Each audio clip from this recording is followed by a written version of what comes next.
juga sempat mention begitu kondisi petani kelapa sawit di dalam negeri begitu ya. Ini sangat terpengaruh dengan kondisi harga dari tandan buah segar, which is kita ketahui juga harganya juga cukup menyedihkan begitu Bapak untuk para petani. Nah, tapi dengan berbagai kebijakan kita sudah mendorong, salah satunya adalah dengan hilirisasi, penggunaan biodiesel, kemudian juga lain sebagainya begitu. Tapi masih belum terlalu berefek begitu kepada pergerakan harga tandan buah segar begitu. Apa regulasi yang sebetulnya bisa diterapkan untuk membuat pergerakan harga ini mungkin tidak merugikan untuk kalangan petani? Iya, yang paling utama yaitu satu, kan selama ini kita harga CPO kita masih ditentukan oleh negara lain.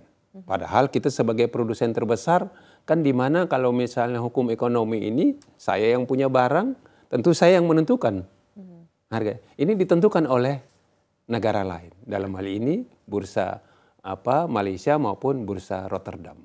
Nah, tentu ini yang harus kita sebagai produsen terbesar, kitalah yang harusnya menentukan pasar maupun harga daripada itu. Nah, tentu kalau misalnya kita mau menentukan harga, tentu kita harus meningkatkan produktivitas, dalam hal ini meningkatkan industri hilirisasi di dalam negeri, sehingga yang tadinya harus kita ekspor misalnya ke pasar luar negerinya selama ini cukup besar, akan tersedot ke dalam negeri karena kita membangun industri hilirisasi di dalam negeri.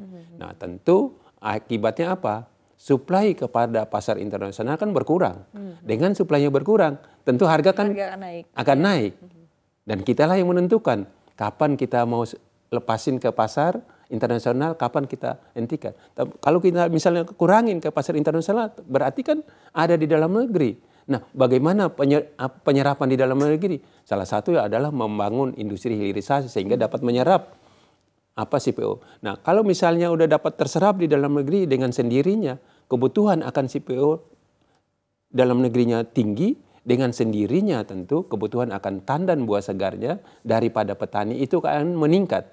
Dengan kebutuhan akan tandan itu meningkat, tentu harganya daripada TBS tersebut akan meningkat juga. Oke.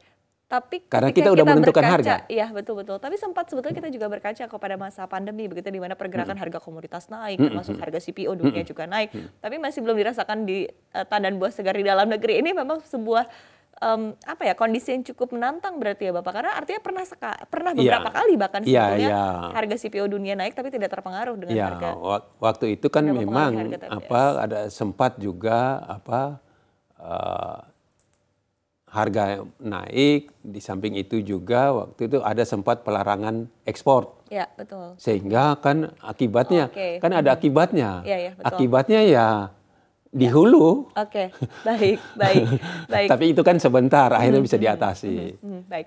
Sebetulnya kemarin kita juga sempat berbincang ya berkaitan dengan hal ini, sekali lagi berkaitan dengan hilirisasi sawit dengan berbagai pihak begitu, dan salah satu poin yang menarik Bapak ini adalah berkaitan dengan pembentukan badan sawit begitu, karena saat ini memang sudah ada BPDPKS, tapi kan memang kewenangan dan juga fungsi dari BPDPKS ini kan cukup berbeda ya. Mereka hanya melakukan pungut salur saja untuk dana kelapa sawit begitu. Nah, sementara ekspektasinya adalah dibentuk badan sawit yang bisa mungkin merumuskan ataupun juga mengarahkan kebijakan untuk industri kelapa sawit di dalam negeri. Pandangan Anda berkaitan dengan hal ini seperti apa? Karena di satu sisi poin yang disampaikan ini adalah karena kebijakan yang terus berubah Bapak, antara pemerintahan di periode 1 kemudian periode berikutnya ini terus berubah begitu ya, sehingga tidak ada satu pegangan yang dijadikan landasan oleh industri kelapa sawit kita di dalam negeri, sehingga tercetuslah ide untuk dibentuk badan sawit. Tanggapan Anda bagaimana? Ya, saya kira kan cita-cita daripada pembentukan BPDPKS ini adalah salah satu adalah untuk dapat mengontrol harga, di samping itu juga dapat meningkatkan kesejahteraan daripada petani. Tetapi tadi seperti saya sebutkan, tujuannya adalah salah satu adalah misalnya dengan dana ini dipungut, bagaimana agar dapat melakukan peningkatan kesejahteraan terhadap para petani mandiri kelapa sawit yang menguasai 42% tersebut. Tetapi di dalam pelaksanaannya, untuk pelaksanaannya kan melalui Menteri Pertanian. Itu tidak mudah. Karena apa? masalah utama adalah legalitas daripada kepemilikan kebun daripada petani-petani mandiri tersebut.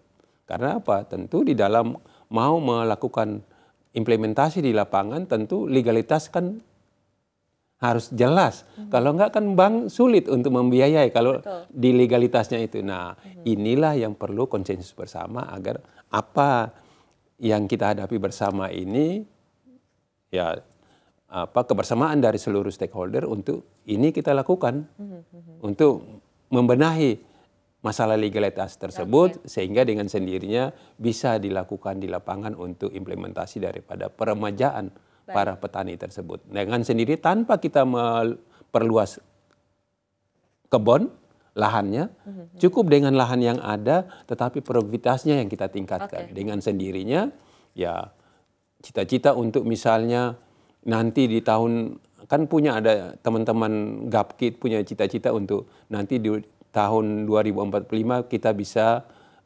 memproduksi CPO untuk sampai dengan 100 juta ton.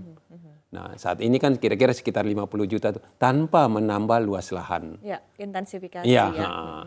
Baik, tadi terkait dengan pembentukan badan sawit sendiri seperti apa tanggapan Anda? Itu salah satu adalah dana yang terpungut itu kan cukup besar.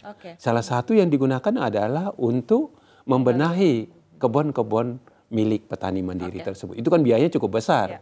Nah, di samping itu juga di hal lain untuk membenahi misalnya untuk melakukan berbagai hal misalnya untuk pasar atau riset atau juga untuk melalui dunia pendidikan untuk masyarakat kita juga memahami secara detail dan meningkatkan pengetahuan daripada masyarakat di sekitar kebun. Itu yang digunakan untuk hal-hal tersebut.